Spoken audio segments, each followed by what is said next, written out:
لیکن اس میں ایک مسئلہ ہے، جیسے مثال کے طور پر کھانا پینا ہے، بھول کے کوئی کھا لے، بھول کے کوئی پی لے تو اس سے کوئی فرق نہیں پڑتا۔ اسی طرح اگر کچھ اعمال ایسے ہیں جس سے روزہ ضائع ہو جاتا ہے، لیکن وہ اعمال انسان اپنے اختیار سے نہیں کر رہا، بلکہ اس کو کوئی شخص جو ہے دوسرا اس کو مجبور کر رہا ہے اس کام کے کرنے کے لیے، تو ایسی صورتحال میں بھی روزہ ضائع نہیں ہوگا، کیونکہ رسول اللہ صلی اللہ علیہ وسلم کا ارشاد مبارک ہے کہ اللہ تعالیٰ نے میری امت سے غلطی، بھول اور وہ کام جن پر انہیں زبردستی مجبور کیا گیا ہو معاف کر دیے ہیں۔ یہ دین اسلام کی خصوصیات میں سے، اللہ تعالیٰ کی مہربانیوں میں سے ہے کہ انسان غلطی کرتا ہے، بھول جاتا ہے، یا اگر کوئی دوسرا اس کو کسی کام پہ مجبور کرتا ہے تو اللہ تعالیٰ نے ایسے معاملات وہ معاف کر دیے ہیں اس امت کو۔ اس حدیث کو ابن ماجہ نے روایت کیا ہوا۔ تو یہ وہ اعمال تھے جس سے روزہ ضائع ہوتا ہے۔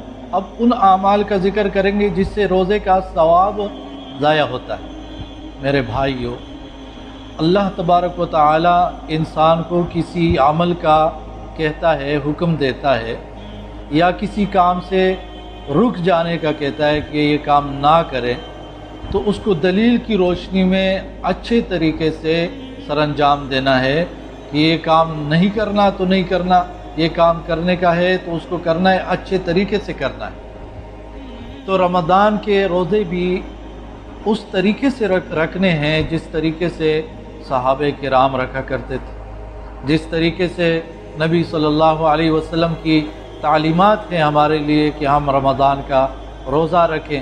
تو میرے بھائیوں، کچھ اعمال جس کا خصوصی طور پر احادیث میں ذکر آیا ہے کہ رمضان کے مہینے میں اور یا روزے کی حالت میں انسان کو ان اعمال سے بچنا چاہیے، تو وہ آپ کے سامنے رکھتا ہوں۔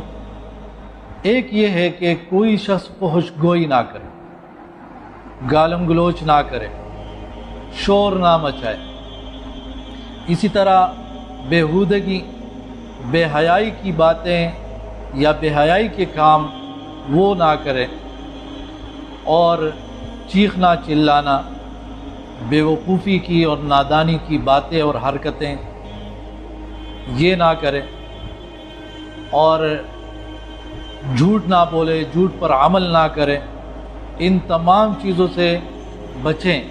یہاں تک کہ کہا گیا ہے کہ اگر کوئی روزے کی حالت میں آپ سے لڑتا جھگڑتا ہے تو آپ ان سے کہو انی صائم، میں روزے سے ہوں، میرا روزہ ہے۔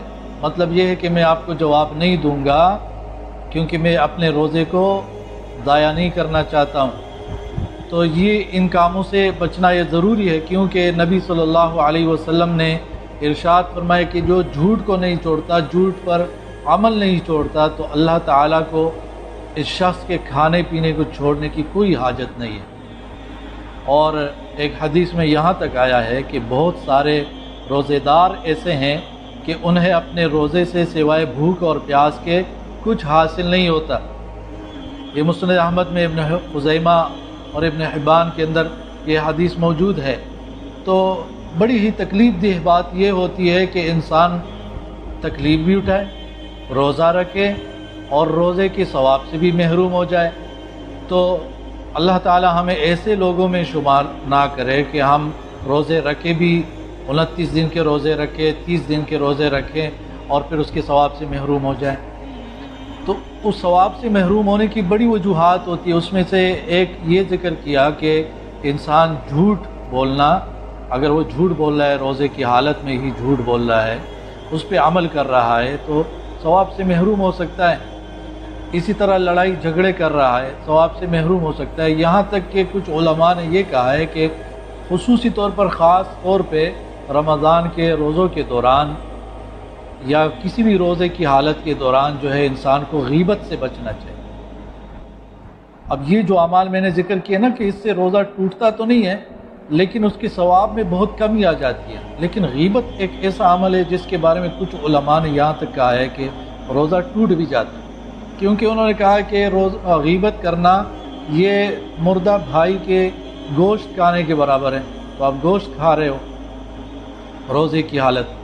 بہرحال مضبوط بات یہی ہے کہ روزہ ٹوٹتا تو نہیں ہے، لیکن ثواب میں بہت کمی واقع ہو جاتی ہے اگر کوئی غیبتیں کر رہا ہے یا جھوٹ بول رہا ہے یا اور جو ہے اس طرح کے کام کر رہا ہے جو روزے کے مناسب وہ نہیں ہے۔